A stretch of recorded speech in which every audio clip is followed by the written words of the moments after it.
Welcome, everybody, to Spirituality Adventures. This is a non-judgmental place to explore spirituality, and we're so glad you're here. This is a viewer and listener-supported podcast, so we greatly appreciate your support.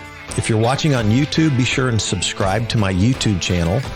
Be sure and like, share, and subscribe to any of the social media content platforms that you're using. And then if you go to our website, spiritualityadventures.com, you can make a one-time donation, or with a monthly subscription, you'll gain access to our bonus content. We greatly appreciate it. Thank you for tuning in. Welcome, everybody, Spirituality Adventures. We're glad you're joining us. And on today's podcast, we have Brian Zahnd with us. And Brian is a pastor in St. Joe, Missouri, which is about 45 minutes north of Kansas City. Brian has been pastoring that church for 40 years. This is his he started it 40 years ago. You started this church, right? Right. Word of Life Church. He started it when he was 22. Mm-hmm. He is now celebrating his 40th year. I hardly ever meet pastors that pastored longer than I did in one place, which was 29 years. But you started your church younger. I was 29. You started at 22. And then you're still going. You know, the real story, Fred, is that I started at 22, November 1st, 1981. And that's true enough. But it just grew out of the coffee house ministry from the Jesus movement that I'd been leading since I was 17. So in one sense, I have been doing this for 45 years because it's the same group of people. We just said, okay, we're going to acknowledge really we are effectually a church. And so we're going to start meeting on Sundays and be a church. But it was the same group of people. So nothing really changed that much. I was already doing the work of a pastor. So I tell people I've been doing the work of a pastor longer than I've been an adult. And that's true. I mean, it's not like a plan. It's not something you should aspire to do, but it's what happened. Right. Yeah. Well, when I graduated from high school, I went to Baylor down in Texas, and I went to seminary in Texas, and then I was on staff at a church in Virginia. So it wasn't until I was 29 that I came back to Kansas City and started the church and just knocking on doors, So it was I've knocked on doors. I mean, if you can do it, I've led worship, I've printed bulletins, I've swept floors, cleaned toilets. If you can do it in ministry, I've probably done it. Yeah, I'm the same. So let's have folks just hear just a little bit of your story, how you came to Christ, how you ended up. Yeah. Just give us I've already been kind of hinting at it. Yeah, hinted at it. Yeah. Yeah. So I had a very dramatic conversion when I was 16. Just overnight, I went from being the high school Led Zeppelin freak to the high school Jesus freak. Still like Zeppelin, I understand, but. So I was just known as that, long-haired Zeppelin freak. And then overnight, I'm talking about Jesus to everybody. And I don't know I think some people thought maybe it was a joke or they didn't. But really by the time it settled in that, no, this was not a joke. My friends would come to me, and teachers too, because it was a very dramatic change. And everybody called me Fry. Nobody called me Brian. I was known as Fry. And they said, Fry, I can't believe what's happened to you. And I would say, I know, right? I can hardly believe it either, but it's happened. And as I already alluded to, by the time I was 17, this is during the Jesus movement, if people have any idea what that was. It was a very fantastic time. And it was very countercultural, young people finding Jesus. And we were meeting originally in the basement of a dive bar on 3rd Street. And then we met in a couple of other locations over that period of time. It was mostly a music venue. So music's always been in my life. But it also had a component of kind of feeling like a church. And that's where I first began to do some teaching. And then it officially became Word of Life Church in November of 1981. So 40 years. And so that's a long... Well, let me add a little bit more. So the church began small and stayed small for 7 years. And all the church growth experts, I don't know if we still have those people out there. We probably do. I don't pay much attention to that world. But, everybody will tell you, if your church doesn't break 100 in 7 years, it's never going to break 100. And I'm sure they're right, but it wasn't true for us. Mm-hmm. And so we were under 100 for 7 years. Yeah. And then it began to grow exponentially. And grow into the thousands. And to this day, I mean, I have some idea of why that happened, but a lot of it I don't really know why it happened.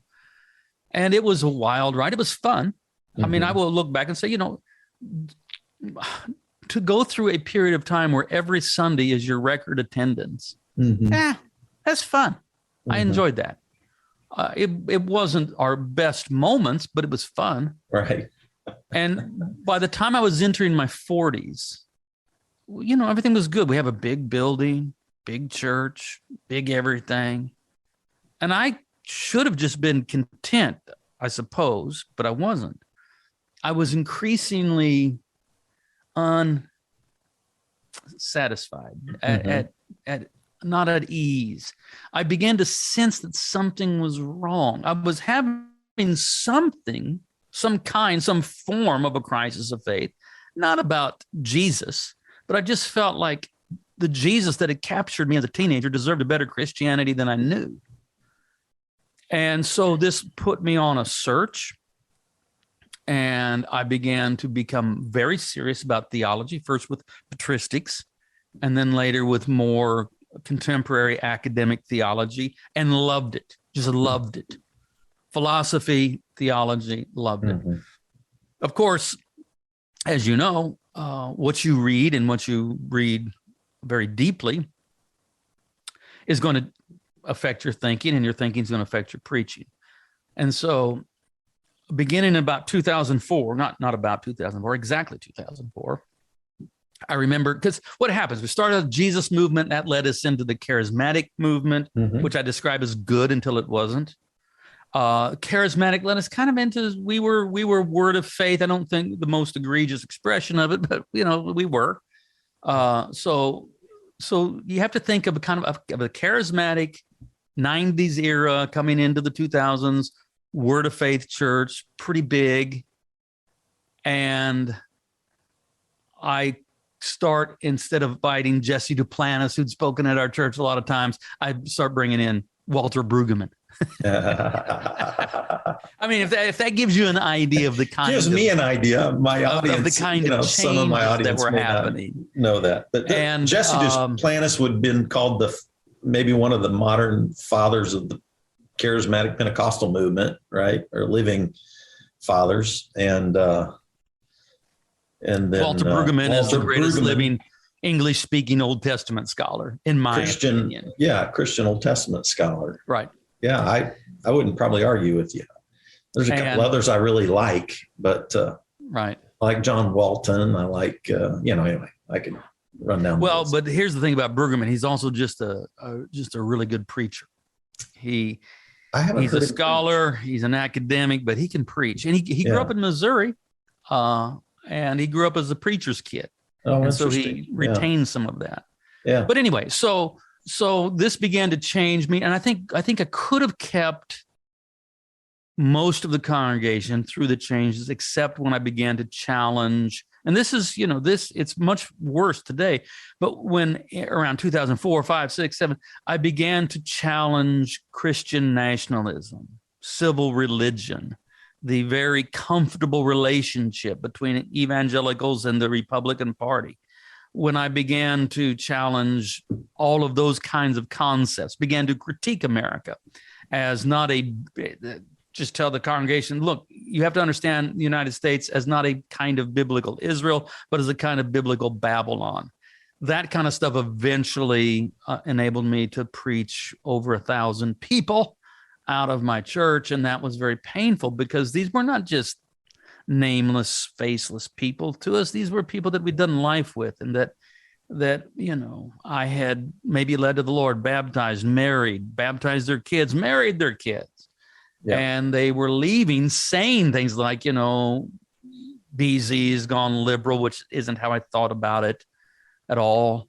Or worse yet, they would say he's backslidden, which that one hurt, because I thought, if anything, I feel like I'm making the greatest strides in the direction of fidelity to Christ in my life. It's costing me, but I'm committed to being a faithful pastor and a true witness to Christ. And then to have people even say you're backslidden, that hurt. Yeah. And so we went through a very painful time. It took us 10 years to transition the church to what it is today, which I don't have a nice little neat handle for what we are. Right. We're still contemporary in our worship style, but we're also very sacramental, weekly Eucharist, lean heavy into the Book of Common Prayer. The great tradition's important to us, preach from the lectionary, that sort of stuff. So it took us 10 years to make this transition, and we did, and we're in a good place. But Perry and I, we came out of that pretty beat up. Yeah. And hurting more than we even knew, because you can go through a period of such heavy stress. It's hard for people who haven't been pastors to really understand this. It's like getting, it's like being dumped by your girlfriend 1,000 times. Yeah. It just keeps happening. The rejection factor over and over again, And then and you'll appreciate just, you lose that many people and you have a big church, all of a sudden there's financial strain and you're dealing with that. And that's heavy. It wasn't until we walked the Camino de Santiago, this 500-mile walk across Spain on an ancient pilgrim path, that we healed. And I don't know how to say it other than, we began as pretty wounded, pretty hurt in Saint-Jean-Pied-de-Port, France, on September 14th, 2016.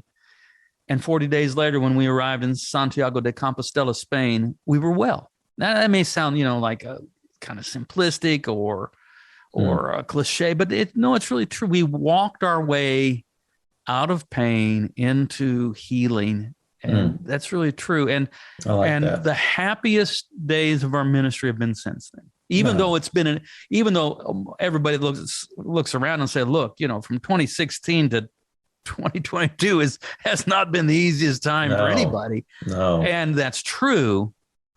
But personally, I feel like we're in a good place, and it's enabled us to be able to pastor during this season. Yeah. That has been definitely challenging. Yeah. That was more information than you wanted. No, but that's good, though. I think that gives people a really good idea. And, when you... And I'm writing a lot these days. That's the other. Yeah. I mean, that's as much of what I do as anything. I've written almost 11 books in the past 13 years. Come August, I will have written 11. 9 are already out. One will come out this fall, and then this one will come out next fall. So, you write 11 books in 13 years, you are an author. So I'm also, though, still leading a church and pastoring and preaching every week and traveling. So, but as far as what I feel like is, the church is very important. But I think my writing also is important right now. So I'm trying to give time to that. I haven't given time to that. Well, you're good at it. So I'm glad you're doing that. I think people, when you transition, when you build a church around one culture and sort of one theology, and it's successful, and then you try to take that church and morph it into a different culture with different values and different theology even.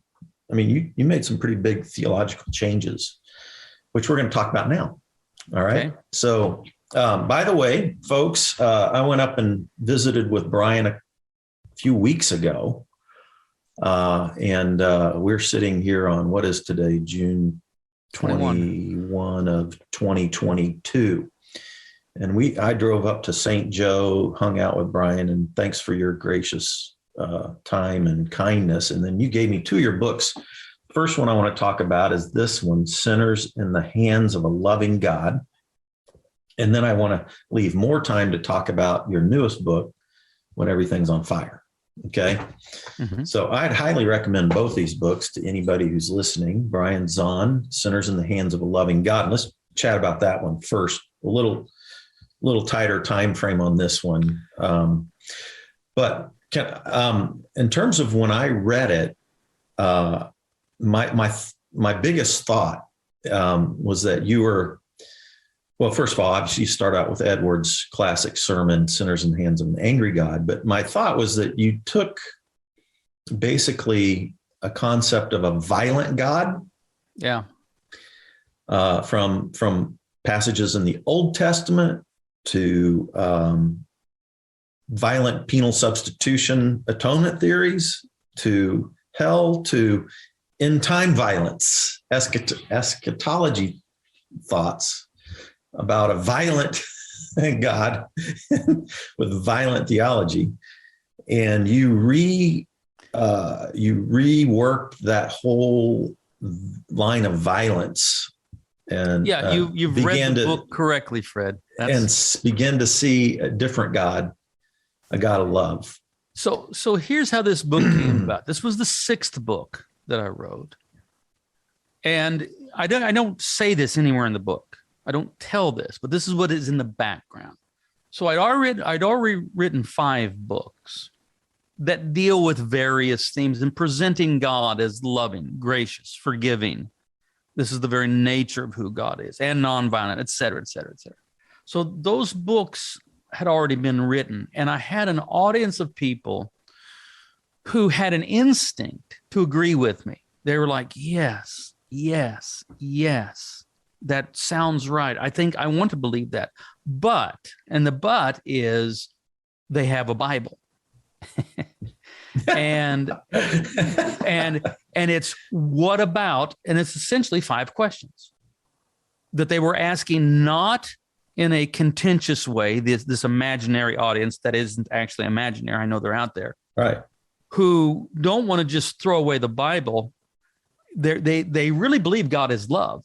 They believe I'm telling them that God is not angry, violent, or retributive, and they go, I think I believe that. Mm-hmm. I want to believe that. They want to believe but that. But what about Old Testament violence? Right. What about the wrath of God? Right. What about the violence of the cross? Mm-hmm. Right. What about eternal burning the book hell? Of Revelation. What about hell? Yeah. And what about Armageddon? Yeah. So those, I don't set the book up like that. I don't say that's what I'm doing, but that is what I'm doing. Yeah. Old Testament violence, fear God, wrath of God, that sort of stuff. Violence of the cross, hell, and the book of Revelation, that sort of thing. Mm-hmm. So that's what that book's about. Yeah. And this was a case where I mean, that was all there, but it was my literary agent that said, and she's been really helpful to me, Andrea Heinecke, and she's the one that said, see, I just had a sermon. I did a sermon called Sinners in the Hands of a Loving God. Just one, you know how it is, one-off sermon. And she said, Brian, that should be the title of your next book, and you should just lean into this. And so Andrea really helped me with that. And I would say it's probably, I don't have sales numbers and all that, but I think it's probably the most popular book I've written. People like it, except, in fact, I knew this. When I wrote it, I thought, people are going to like this book because I'm going to tell them good news that God is like Jesus. Yeah. And people are going to like this book, and it's going to be popular, except among neo-Calvinists. Yeah. Neo-Calvinist bros are going to hate this book. Yeah. And they're the only people that have really not liked it, but they don't like it. But you can't please everybody. Yeah. Our neo-Calvinist friends wouldn't like this book. They don't, for sure. If you want to go on YouTube, I don't recommend it, but you can find plenty of neo-Calvinist bros. They're all about 36 years old, and they're all alike, telling you that I'm a heretic, and I'm not. Yeah. And what's interesting, and I know you're reading it carefully, is my sources are not typically, as far as theological influences, are not contemporary progressive theologians. They're church fathers. And so I tend to argue that I'm really, in the most accurate sense of the word, I'm really pretty conservative in that I draw upon the patristic sources, especially the Eastern Church Fathers. Western Church Fathers is a different story, but the Greek-speaking Eastern Fathers, Yeah. You know, another source of that I found when I was in seminary, I was in a Southern Baptist seminary, and one of my history professors was a guy named William Estep. And he was considered one of the foremost scholars on Anabaptist history. He wrote a book called The Anabaptist Story. He had translated the Schleitheim Confessions, which were the confessions for the Anabaptist Church. The Anabaptists were the only reformers that didn't kill people. Yeah, they were the radical reformers. They were the radical reformers. And they got killed is what they did. They didn't kill people, but they got killed. They got killed by everybody. Everybody killed the Anabaptists, but they didn't kill anybody. They were our pacifists. And when I studied with Estep, I took all his classes. I really became very close to being a pacifist at that point in time, which always caused me to read the Bible through a nonviolent lens. So when I was reading your book, I was going, I like this, I like this, I like this. And I thought you did a great job of tackling some of the thoughts that people who are familiar with the Bible are come into contact with. It's not just people who know the Bible. Like I would have people who had no religious background. They would come to faith at my church, put their faith in Jesus, and then they'd start reading the Bible for the first time. And they always start at the front, right? That is a non-Christian way of reading the Bible. And so they start hitting, when they get to Judges, they're in trouble. It's like, what? I just finished reading Judges. It is the most violent book in the Bible. Oh my God. Yeah. It is. Yeah. So then I have to start explaining why I'm a Jesus guy. Yeah. When you read Judges. I mean, there's that story. It's since I followed the lectionary this Sunday, the gospel reading is from Luke 9:51 through 56. And this is when Jesus is refused hospitality in the Samaritan village, and James and John, the sons of thunder, say, hey, can we call down fire from heaven? Right. Like Elijah did? Jesus, it's in the Bible. It's in the Bible. Elijah did it. So can we do that? And Jesus rebukes them and says, well, what's wrong with you guys? You don't know what spirit you are of. I didn't come to destroy lives, but to save them. Yeah. And so the point is, the question isn't, can you find it in the Bible? You can find all kinds of stuff in the Bible. Let me tell you that right now. Right. The question is, do you find it in Jesus? Yeah. And Jesus is Lord even over the Bible. Yeah. That is, Jesus saves the Bible from being just another violent religious text. And we have to, because people say, well, I just take the Bible as it is. No, you don't. Nobody does. No, nobody does. Nobody does. When someone says that, I just take the Bible as it is. I look at them and I say, oh, I had no idea you knew biblical Hebrew. There's not a single Greek theological stream. And understood ancient Near East culture and the Greco-Roman world of the first. No, you do not take it as it is. Right.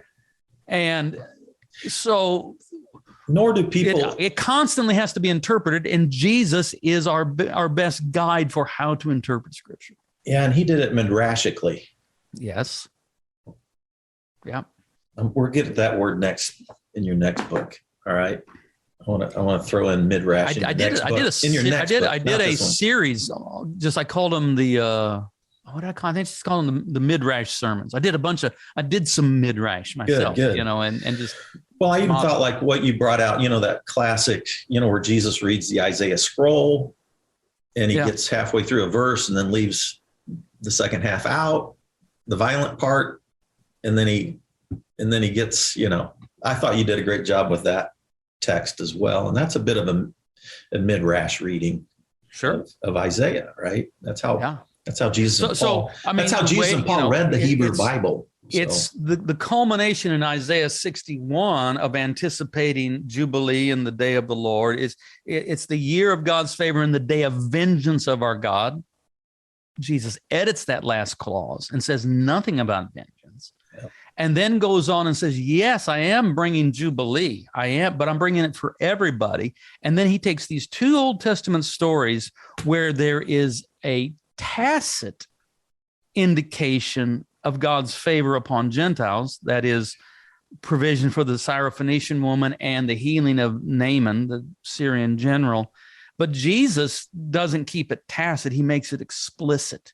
And he leans into that and he says, look, people, there are plenty of widows in Israel in the days of Elijah, but it was the Gentile that was provided for. There were lots of lepers in Israel in the days of Elisha, but it was the Gentile that was healed. Did they get the point that God's grace was supposed to be reaching out to all? Yes, they got the point, and they tried to throw him off a cliff. Right. And the point is, so much of religion is energized by vengeance. Yeah. And when you try to take away the vengeance energy from religion, unless people really see the kingdom and repent, they will turn on you and try to throw you off a cliff. Yeah. That's that story. Oh, even today, they love Even to do today, that. yeah, things don't change that much. Yeah. So I like the way you dealt with hell. You know, I've been in the recovery world for almost 3 years, and everybody there likes to say, you know, we're not afraid of hell. We've been through it. Right. Yeah. And so I think that's true. Yeah, I do too. And I thought you did a great job of bringing out, you know, the concepts of Sheol and Gehenna and, you know, all those things. That's a good job. And then I loved the way you dealt with end time violent dispensational theology. I've never been a dispensationalist. Always thought the Sermon on the Mount was one good. of the worst. This is one of the most egregious misinterpretations of Scripture that has befallen the modern church, and it's mostly the modern American evangelical church. Yeah, well, it's that new. This kind of interpretation of the Olivet Discourse in the Book of Revelation is not historic. It's not. It's modern. I mean, by modern, it's essentially 20th century. Yeah, 100 years old. And it's very Maybe. destructive. I mean, if you believe, for example, if you believe there must be a mega war in the Middle East before Jesus can return, well, you're going to be a pretty poor peacemaker. Right. Because you're not going to believe that peace is possible. Right. You're not even, in one sense, you just like, let's just get it over with. Let's just have this big war so that Jesus can come back. I just want everybody that's listening to understand, look, there doesn't have to be any war for the parousia to occur. The fullness of the kingdom of God can arrive while we are turning our swords into plowshares and our spears into pruning hooks. And this is what the early church always believed. What we've been duped into believing is that, oh, no, we're going to kick the can down the road. We're not going to be peacemakers now. We're not going to turn swords into plowshares now. That'll happen when Jesus comes again. The early church says, no, Jesus has come, and we're going to live as if we are citizens of his kingdom here and now. We're going to be people of peace now, no matter what the rest of the world does. Yeah. And so dispensational eschatology has been a blight upon the gospel of Jesus Christ. And I will agree. do all I can to see the end of that kind of folly. Well, just the idea, I mean, when I just say this to Christians, like the whole Sermon on the Mount, the ethics of the Sermon on the Mount are suspended. They're not for this age. Yeah, that's They're what for an Luther age did, to come. And so you're just like, really? So Jesus's most central teaching isn't for us? That's exactly what we're Martin Jesus Luther followers. I'm like, anyway, all right. Yeah. And Luther was wrong on that one. And then we're back to the Anabaptists. Yeah. And they were the ones that we are to embody the ethic of the Sermon on the Mount here and now. Yeah, which, of course, for folks who are listening, you know, Anabaptists the are today, you know, like Mennonites and Amish and I guess Brethren, probably. I mean, there's several generations of the Anabaptist church, but there's some good folks in those circles. So, all right. And who you want to read to get an Anabaptist, even though he's not technically an Anabaptist, is Stanley Hauerwas. Oh, yeah. Who jokingly refers to himself as a high church Mennonite. Huh. And, but Yeah. Stanley Hauerwas is the best theologian for political theology, in my opinion, and it is Anabaptist. Great recommendation. And it's great. Yeah, yeah. Yeah, I cut my teeth on John Howard Yoder and, you know, that whole crowd, Politics of Jesus and stuff like that. And then it was Hauerwas. Jim Wallace, takes all of that seriously. He's a modern thinker along those lines. It was Hauerwas that got Yoder's Politics of Jesus published. Hauerwas found it in his papers and said, and found him a publisher. If it weren't for Hauerwas, we might not have ever really heard of John Howard Yoder. Okay. Yeah. I didn't know that. Yeah. All right. I read the Politics of Jesus was one of a handful of just absolute red pill awakening books. One would be The Prophetic Imagination by Walter Brueggemann, and The Politics of Jesus by John Howard Yoder would be one, and maybe The Beauty of the Infinite by David Bentley Hart. Those were big books for me. Like key moments. Good stuff, Brian. We should have bumped into each other a long time ago. I know, right. Isn't it crazy? All right. So, who knows? Maybe God has something in store still, right? So, let's talk about your newest book, When Everything is on Fire. And man, I loved how you dove into some of the key philosophers that you expose people to in this book. Excellent job. Yeah, I like philosophy. Yeah. Let's just mention really quickly some of the key philosophers that you unpack for people in the book. And also, I thought you do a great job of unpacking some of Dostoevsky and a little bit, I'm going to say the name. Solzhenitsyn. Yeah. Solzhenitsyn. Yeah. Yeah. The narrator, Levi the poet. Yeah. But no, you do. I got my Levi the poet. This is the guy that read my book, Levi. You unpack Nietzsche. I thought you unpacked Nietzsche really in a fun way. Let me finish the story though. Okay. So, he was a narrator for my book because I didn't have time to do it, and I was listening to it, and I texted him. I said, Levi, I forgot how many Russian names are in my book. I feel like I ought to apologize. He says, there are so many Russian names in your book, and I accept your apology because it makes it harder because Russian names are hard for English people. Yeah. English speaking people to pronounce. Right. Well, okay. But Nietzsche.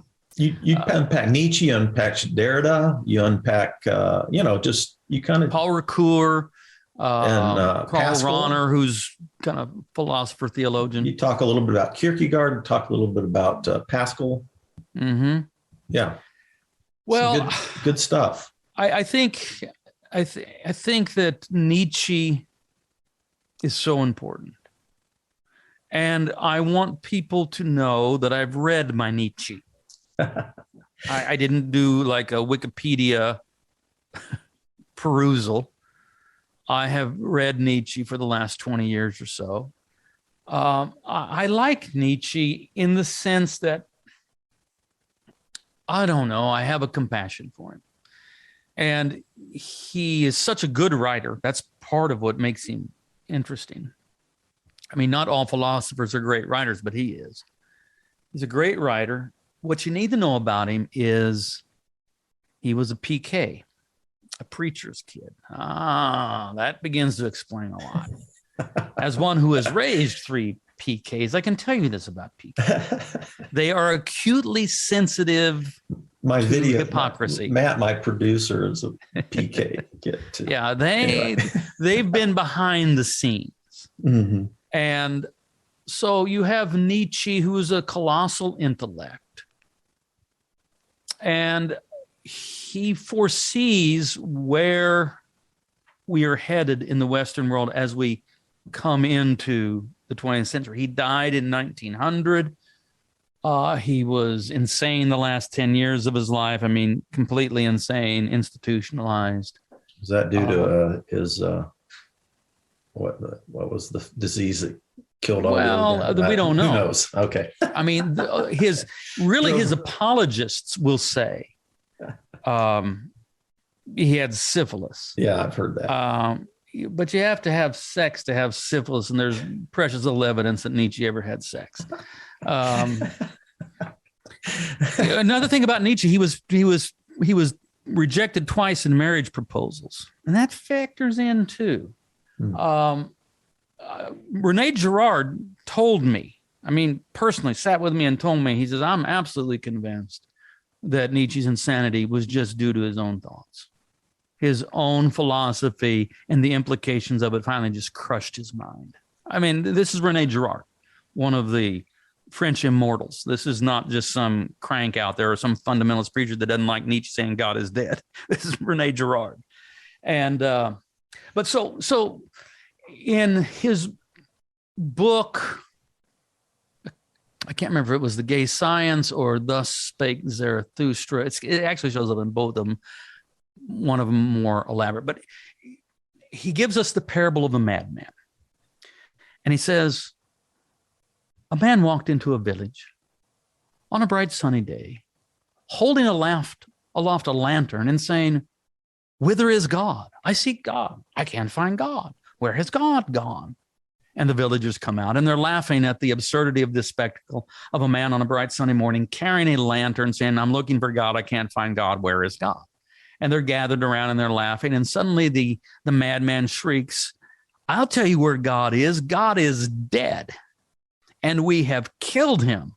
And they began to laugh all the more. And finally the madman says, oh, I see. I've come too soon. My hour is not yet arrived, but it's coming. And then he smashes the lantern and goes into the churches and sings a requiem for God. Nietzsche wrote that, I mean, in the 1870s, 1880s, I can't remember exactly when. What he's saying is that Western culture, through science and other advancements connected to the Enlightenment that began in the 17th century, no longer has God at the center of society. And when he says God is, I mean, yes, Nietzsche was an atheist, but it's not God is dead, ha ha, jokes on you, you dumb Christians. What he's saying is Western society as a whole has moved on without God. Mm-hmm. And God is dead as the organizing center for society in Western culture. Right. But he says, I'm announcing this a little too early. And he was right. He says, you're not ready to hear this yet. Give it a few more decades. Mm-hmm. And he was right. I mean, he was right. But here's the difference. Don't confuse Nietzsche with the new atheists like Hitchens and Harris and Dennett, Dawkins, those people. There was nothing cavalier about Nietzsche in that. He knew what a dangerous move it was. And he said, we have unchained the earth from its sun. We've sponged away the horizon. If God is dead, if we're not going to engage with God anymore, if we're not going to believe in God anymore, well, then, as Dostoevsky would say, without God, all things are permitted. And so the horizon is sponged away. The earth is unchanged from its sun. We're floating through a vast nothingness. And people that don't really understand Nietzsche or maybe just heard of him in passing, they say, oh, he was a nihilist. Oh, no, he wasn't. I mean, he didn't want to be. I'll put it that way. That was his great philosophical project, was to produce an atheistic philosophy that was not nihilistic. Nihilism was his great fear. Nihilism, that is, there's nothing to believe. There's no story. There's no meta narrative. There's nothing really that makes sense of the absurdity of existence. And so why even bother having any kind of narrative or something that we can actually lay hold of and believe in? He wanted to avoid nihilism. And watch Fight Club on the special. Yeah. The bonus features is Fight Club. Yeah. Anyway, there you go. There you go. So his hope was for the Ubermensch, the Overman, the Superman. that would stride through the earth as a colossus in complete dedication to the will to power, to self. And he said, we have to unchain ourselves from Christian slave morality. You have three philosophers that are known as the philosopher. Paul Ricoeur described them as the masters of suspicion. Yeah. Okay. This is Freud, Nietzsche, Marx, and they're all suspicious of the same thing, the reality of altruistic love. Nietzsche says, no, it's all about power. Freud says, no, it's all about sex. Marx says, no, it's all about money. And there isn't any reality to this love thing. And so Nietzsche argues that the Christian concept of the supremacy of love, faith, hope, and love, the greatest of these love, is what kept humanity weak and ignoble, because he said it's just a way for the weak to manipulate the strong. It prevents the strong from actually becoming the great heroic gods that they should become. And so his hope was for the Ubermensch. His fear was what he calls the last man or the last men, who are incurious utilitarians that desire nothing more than a bit of prosaic happiness.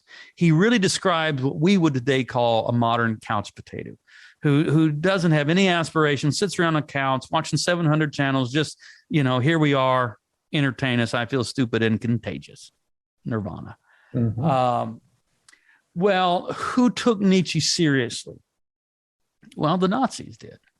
And they regarded Beyond Good and Evil, The Birth of Tragedy, Antichrist, all of these books as their canonical text. And they actually sought to live it. So I have this, fantasy that I would meet Nietzsche in Basel, Switzerland, and we would have lunch together. I preached in Basel once. Yeah, I've been in Basel, and I'd have to get him caught up on what happened in the 20th century. Yeah, right. And I don't think much of it would surprise him, but he wouldn't like the part where I had to explain what the Nazis had done with his philosophy. Now, Nietzsche was not anti-Semitic. He hated anti-Semitism. But I would also push back, and I said, well, Nietzsche, where did you think this was going to end? With your fascination with violent power, casting off all the restraints of what you call slave morality to love, how did you think this was going to end other than in death camps and a continent in ruins? And then in the book, I think, well, I am not the one to have lunch with Nietzsche. It's Kierkegaard that should have had lunch with Nietzsche, because they're so similar. Nietzsche had heard of Kierkegaard, never read him, and Kierkegaard would never have heard of Nietzsche. And yet they're so similar in their critique of the herd mentality, the crowd mentality. Kierkegaard says the crowd is untruth. And Nietzsche is so critical of the herd that he calls them the herd.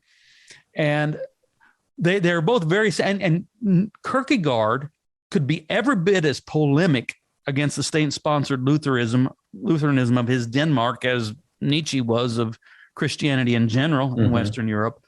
But Kierkegaard holds on to his Christian faith. And I just regard it as this terrible tragedy that the two never encountered one another. And I imagine their conversation, and I imagine Nietzsche doing one of his famous rants, and Kierkegaard listening and nodding, going, yes, yes, yes, yes. But have you thought about this? And then making a fresh case for the possibility of Christian faith in a secular age. And I bring that out early in the book. And in some ways, this book, I'm very respectful of those who are going through the phenomenon of deconstruction, a term that comes from Jacques Derrida.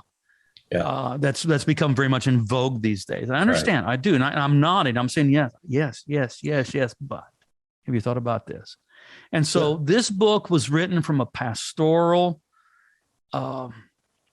instinct to try to help people hold on to their Christian faith when everything's on fire. Right. So I want to hit about 5 more things that are in your book. So you're going to have to hit a couple of these points, or most of these points, quickly. Okay. All right. Here we go. Lightning round. I do want to give this because my audience knows, and I shared with you, Brian, I've made it I decided when I went through my personal crisis and came out of rehab in 2019 and, was having to hire a divorce lawyer and lost my career, lost my church, lost. Felt like, and my faith felt shattered. I felt like I'd lost my faith, or I felt lost in general. Right. And I really did feel like an atheist. That's a feeling word. Yeah. I didn't never say I was. I just said I felt like it. And I questioned everything I ever believed, because I've always read, I've always read broadly everything, right? Mm-hmm. From the science world, atheist, everything. So I had plenty of fuel to think things through from all kinds of angles in the midst of my pain, right? In the midst of my emotional meltdown.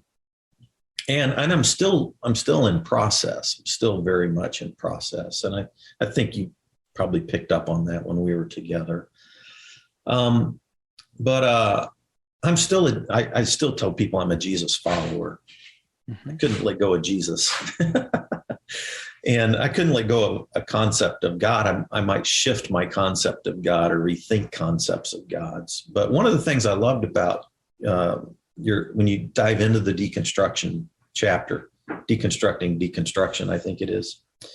I like the fact that so many times what people are deconstructing is a version of Christianity, like fundamentalism, that isn't required. And it would be like I hadn't been a fundamentalist for decades. And I always felt the same thing. There's so many times when people are rejecting one thing that is such a limited, even sometimes a super dysfunctional aspect of Christianity, right? And they're rejecting that. And so I appreciated your chapter on most deconstructing deconstruction that I encounter that came from a Christian background, is that they were raised as a Christian, and then at some point began to self-identify as an atheist. Most of them, not all of them, most of them really don't have a serious intellectual problem with theism. What they are is they're protest atheists. And so I will ask them, you were raised as a Christian, but you're not, yeah, I'm an atheist. Well, tell me more about the God that you don't believe in. which is an interesting question. And believe me, they can tell you. It's an important question. And so they began to tell me about the God that they don't believe in. And almost always I'm able to say, yeah, I don't believe in that God either. Right. But I believe in God. Yeah. And so I've seen people, because of a fundamentalist background, reject Christianity, but essentially remain a fundamentalist. They just become, I mean, how many times have I met atheists who told me, you have to believe that God operates an eternal torture chamber? I said, I don't have to believe that. Yes, you do if you're a Christian. I said, no, I don't. I will have atheists telling me what I must believe if I'm going to be a Christian, because it's what they are rejecting. I said, I don't believe any of those things, but I am a Christian. Yeah. And so part of what I'm doing in the book is trying to help people hold on to a valid faith and make the distinction between fundamentalism and historic Christianity, because they're quite different, actually. Yeah, very much so. All right. So one thing I wanted to hit on, you have an interesting take on the difference between spirituality and religion, or Christianity is a religion. Mm-hmm. And it goes against the grain of the popular understanding of what, if you just take a pop culture vocabulary, or dictionary, what's spirituality, what's religion, you kind of push against that popular understanding. Yeah, Christianity is a religion. I mean, everybody knows that. And so explain that, though, because it's just some Christians that go around and say it's not. And where that comes from, they are not getting that from Jesus. People say, Jesus didn't come to start a religion. I said, no, he already had one. He was an observant Jew that in every sense was a religious man. He had a religious text, religious prayers, religious calendar, religious diet, probably religious dress. And Jesus was religious. And where people define religion for define how you're using the term. Religion is a tradition of practices and rituals designed to enable the person to encounter the divine. Okay. To think properly, speak properly, and hopefully encounter the transcendent, the divine. Mm-hmm. This is religion. Mm-hmm. And the attack upon religion is not something they get from Jesus. It's something they are getting from Voltaire and Nietzsche. That's who they're following in that. And it's a clever little move. We still feel the withering attacks from Voltaire and Nietzsche upon Christianity as a religion, and they try to make this clever. Oh, but we're not a religion. Yes, you are. I belong to the Christian religion. What's happened is American Protestant, maybe evangelicals, have been very sloppy in their thinking, and they conflate a bunch of things. You have to keep things distinct. There's Christ, there's the church, there's Christianity. And they're all three different. And Christ, who is Christ? Christ is, I could throw in the Bible too. I should probably address that one too. Christ is the incarnate Logos, crucified and risen. The church is the community that gathers around this confession that Jesus is the Christ, the incarnate, crucified, risen Logos. So it's a community. And then out of that comes the Christian religion. That includes, by the way, the Bible. I mean, it's where it comes from that religion. The Old Testament is just appended en masse as a giant prequel. And then there's the canonical text, the 27 New Testament books. If you don't, see, Christians should never say that Christianity is absolute truth. They should never say that. Our confession is that Christ is the truth. Christ is the truth of God. Christianity is the religion in response to the revelation that Christ is the truth. And as such, it's capable of growth, development, correction, and change. This prevents us from some of the embarrassments of, for example, the Bible itself never gives a clear condemnation of the institution of slavery as immoral and that the entire institution must be abolished. The Bible never does that in either testament. I mean, I could say, if I wanted to try to defend the Bible, that's not my particular motive here. I could say that most of the time when the Bible's talking about slavery, not all the time, but most of the time, it's trying to mitigate the suffering, trying to bring a level of humaneness into the institution, perhaps. But I don't need to do that because that the Bible never gives a clear condemnation to slavery is not a problem because the Christian religion, as it grows and advances and develops over time, is capable of producing. Think of Christianity as a tree rooted in the soil of Scripture, but it's living and it's growing and it's changing, and we can produce entire boughs of abolition, limbs, branches, and so if you don't say that Christianity is a religion, what are you going to say? You're going to say, well, the thing is, people say, well, it's a relationship. Okay. No, it's not. Christianity is not a relationship. Now, Christianity in its best form does aid us encountering the divine through Christ. Yeah. And I would say it this way: if you have a personal relationship with Jesus Christ, you can thank the Christian religion for making that possible because it kept alive the message and has passed it down from generation to generation. What religion does best when it's healthy is pass on the faith from generation to generation so that we don't all have to discover the wheel on our own, that it can be passed on. What people have confused also is religion with hypocrisy, that all practices of prayer and gathering and worship and liturgy and song and theology are somehow wrong. No, they've confused that with what Jesus was highly critical of was hypocrisy, not religion itself. Jesus was a religious man, And religion is what we need if we're going to be properly formed and not just left to this vague amorphous spirituality that is kind of just ends up being just do it yourself.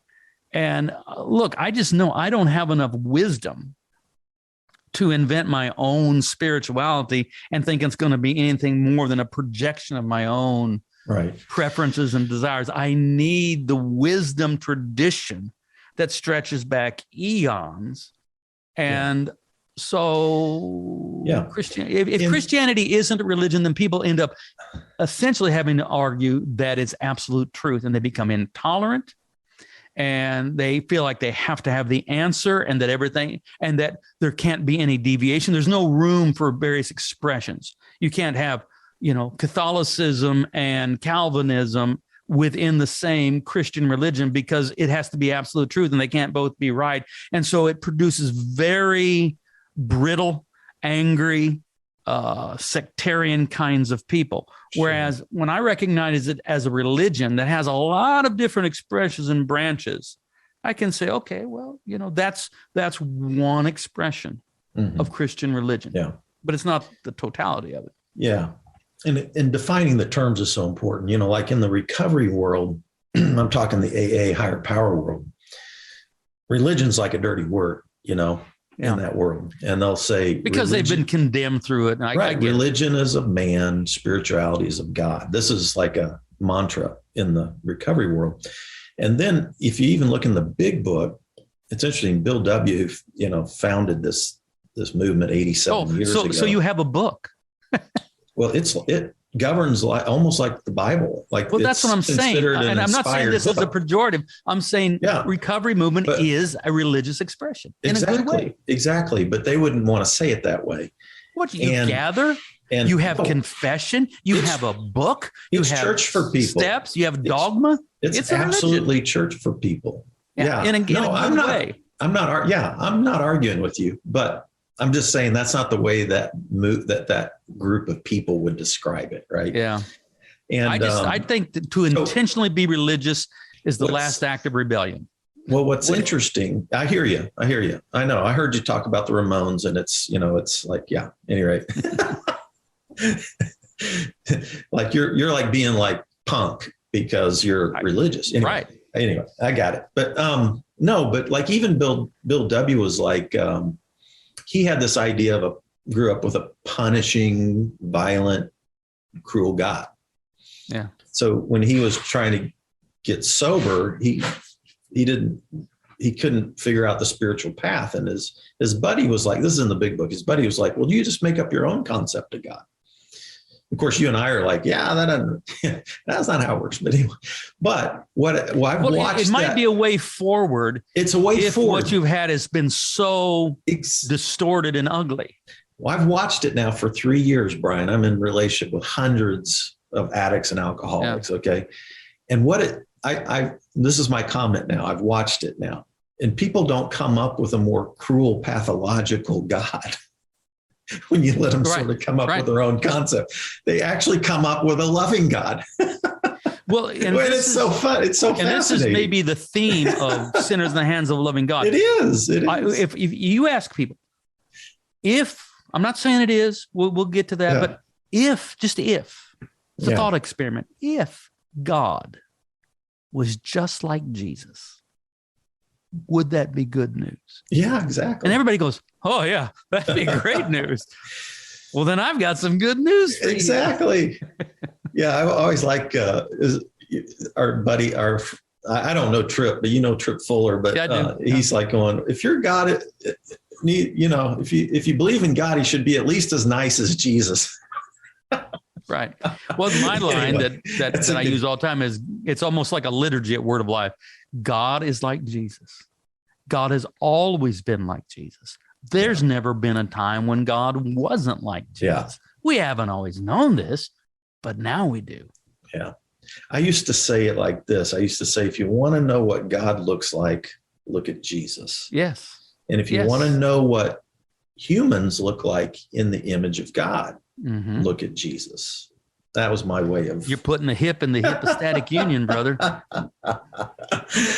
All right.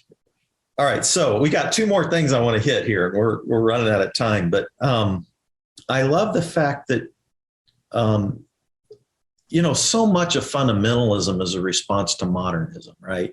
Mm-hmm. And people in the world today, especially the evangelical world, even our evangelical seminaries, the way they teach hermeneutics is a modernist approach to hermeneutics. Yeah. And I love the fact that you bring out this idea that if we're going to move forward in a healthy way in this, postmodern world that we live in, there's some aspects of the pre-modern world that we need to kind of recapture, like mysticism, sacramental.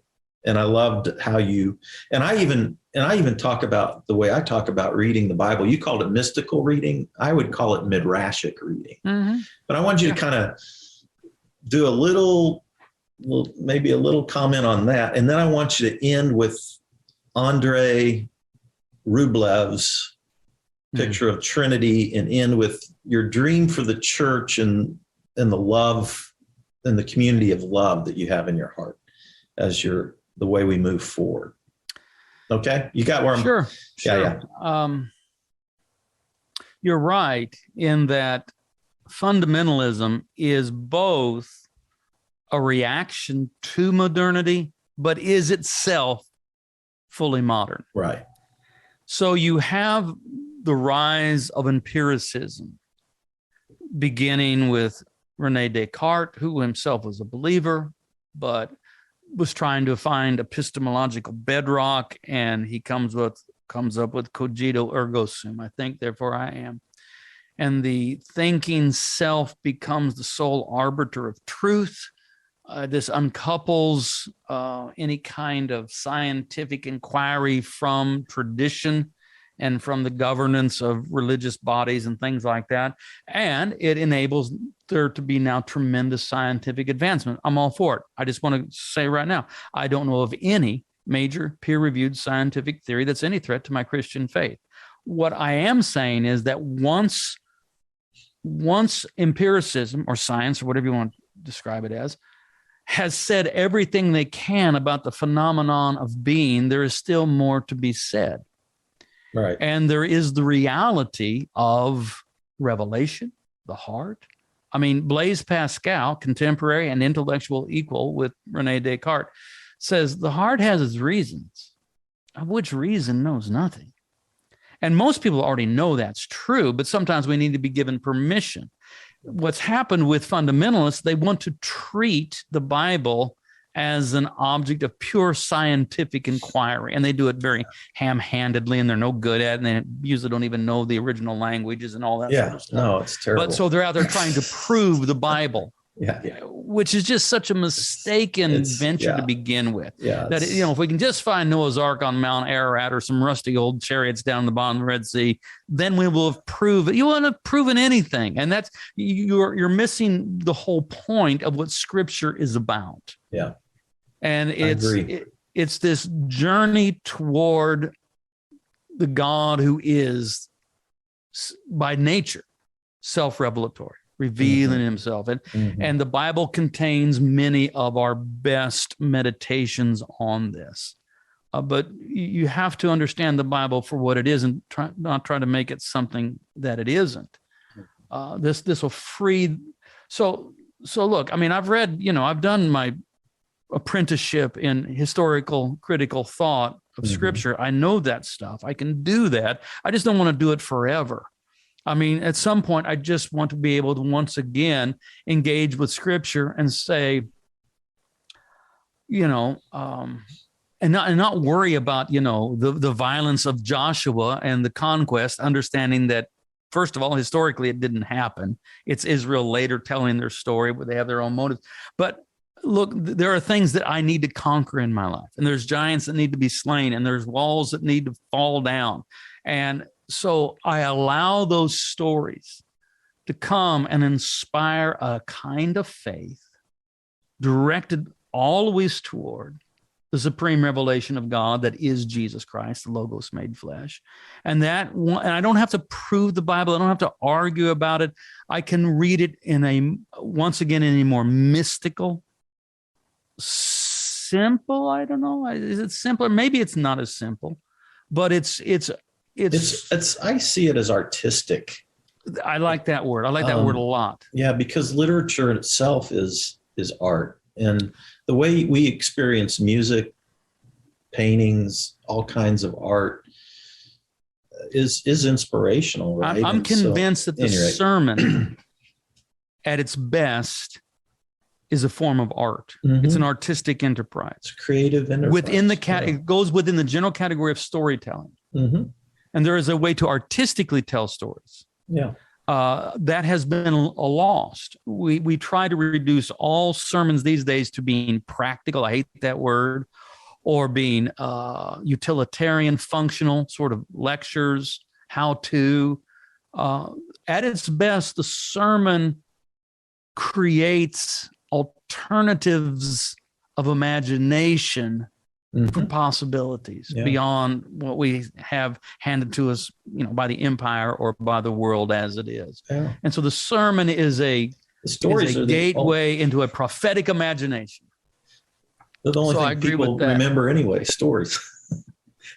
Well, all the sermons I preached, the things that people remember are the stories, That's exactly. And I like to say deep truth echoes everywhere. I think that, metaphor, mythology, truth is truth, science, it echoes everywhere. Anyway.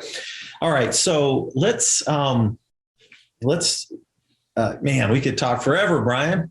This is good stuff. Everybody get out here and read it. I'm having a good time. I'm just sitting in my basement talking to Fred. Good stuff. Good stuff. So there's this, I was in your office a few weeks ago and you had a replica of Andrei Rublev's famous painting. Yeah. Which is called the Trinity. It has another name, and then the Hospitality of Abraham is the technical name, but everybody calls it the Trinity. I think Henry Nouwen, is that right? Yes. Mentions this, and he renamed it House of Love. Right.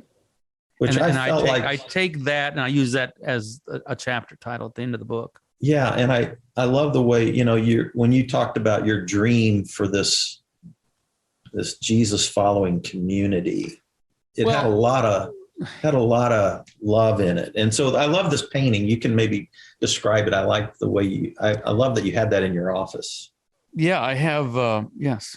We have one I have a small one. Describe it to people. Study. You probably saw the large one that now is installed in our prayer room, the upper room. It was painted by this monk, Andrei Rublev, in a Russian monastery during a time of political conflict. There was a civil war going on, the acrimony of which was even being now felt within the monastery as people, decided if they were Republicans or Democrats. That's an anachronism, but you get my point. Yeah. And so Rublev wanted to create an icon that would be an invitation for people to leave the house of fear, because that's the negative energy that's present in political vitriol. Is you're always afraid of the other side, afraid of what they're going to do, afraid of how they're going to ruin everything, afraid of what you're going to lose, that sort of thing. And so ostensibly the icon is a depiction of the three angels that come to Abraham when he was living under the oaks of Mamre, and he prepares a meal for them.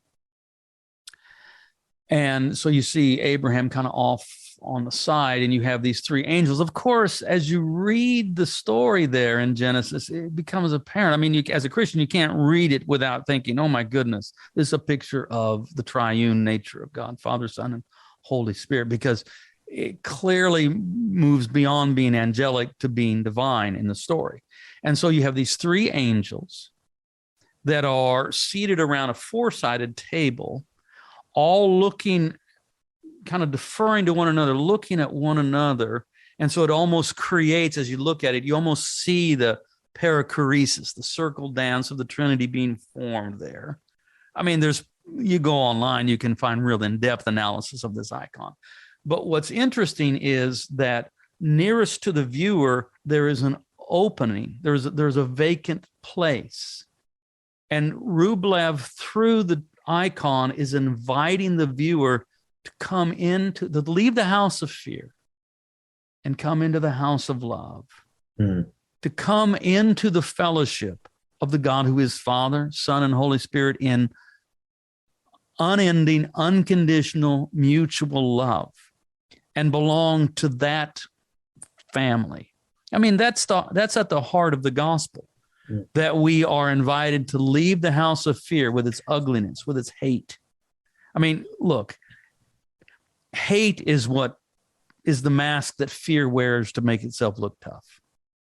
If you take fear off the table, how many enemies do you really have? I mean, what lurks behind most anger, vitriol, hatred, all of that is fear. We're afraid. This is why every time an angel, an emissary from heaven comes, what do they say every time? Don't be afraid. Don't be afraid. Don't be afraid. Don't be afraid. I do a lot of these podcasts, and often they'll say, okay, BZ, you're 63 years old. What would you say to your 23-year-old self? And I think, well, I couldn't tell my 23-year-old self much. He wouldn't listen. But the one thing I probably would say is I would say, don't be afraid. Because I've spent too much of my life being afraid. I mean, bad things are going to happen. That's life. But God is love. And when you become convinced that the creator of the cosmos unconditionally loves you, and that God's only disposition towards you is one of unalterable, unconditional, unending love, well, that's the perfection of love that in time can drive out all fear. And once the fear is gone, then you don't need to hate. You're not inclined to do that. And so you don't feel like you have to try to change the world. You can simply be present in the world as a peaceable soul. And just by your presence and your establishment in love and peace, that becomes something that can change people, not through coercion, not through even necessarily, teaching, but just by embodying that kind of loving presence. And so that's the hope that I have for the church. The future is that we will, for goodness sake, get rid of any kind of involvement in culture wars, in huddled anxiously at the gate trying to get out of here through dispensational eschatology, rather to be at home, be present in the world, not seeking to be combative, but seeking to be contemplative, and then inviting people into the house of love. Are you telling me that God is love? I believe that more and more and more. That's where that's the trajectory. That's the growth. Like that is good news for every human on this planet. I was in the. I was. Is that good news for every person on this planet? It's the best news. And so I was in the office of a New Testament professor at Southeastern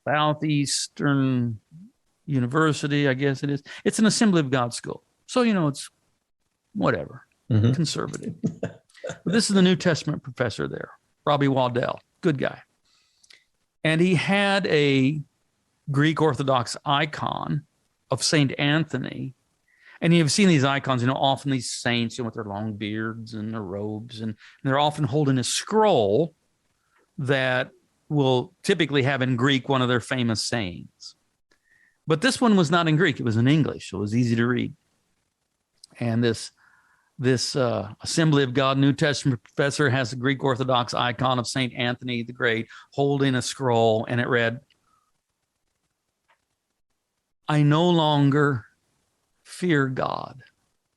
I only love God."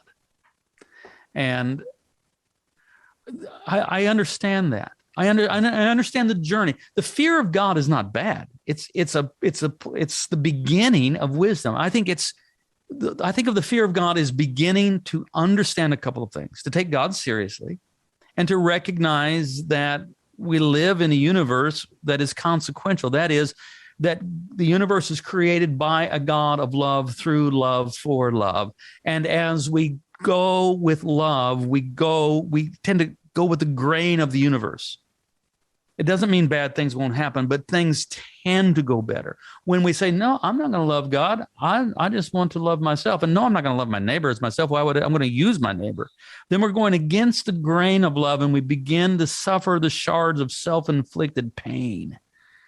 And so I believe that God is love. He's nothing but love. God is not love, but God is love, period. And what we learn to do is to grow in that revelation. And once we begin to be perfected in that, then we no longer have any fear. This is pure John the Elder. Then we no longer have any fear. And when we don't have any fear, then we find it very easy to become accepting and bring other people in and just sit with them and accept them as they are. And we become very broad in our capacity to love all kinds of different people because we're not fighting, we're not afraid. And so that's the hope I have. Yeah. I like it. Thank you, Fred. Thank you, Brian. So I want to encourage people, when everything is on fire, faith forged from the ashes. And I think you would love Sinners in the Hands of a Loving God as well. They go great together, I think, because with both books, you're coming through with this message loud and clear of the church, a Jesus community, of being a place of love and good news for every person on the planet. Amen. And good news for the planet itself. Yes. All right, Brian. Well, thank you so much for being a part of our podcast and join us on Spirituality Adventures. Thanks for the work that you do in St. Joseph, Missouri, and all around the world as well. And thanks, everybody, for tuning in to Spirituality Adventures, and we'll see you next time. This concludes today's episode. Thanks for tuning in and listening. Remember, if you're watching on YouTube, subscribe to my YouTube channel. Remember to like, share, or subscribe to the social media platform that you're using. And then go to our website, spiritualityadventures.com, and make a one-time donation, or you can subscribe monthly and receive our special bonus content. Thanks so much.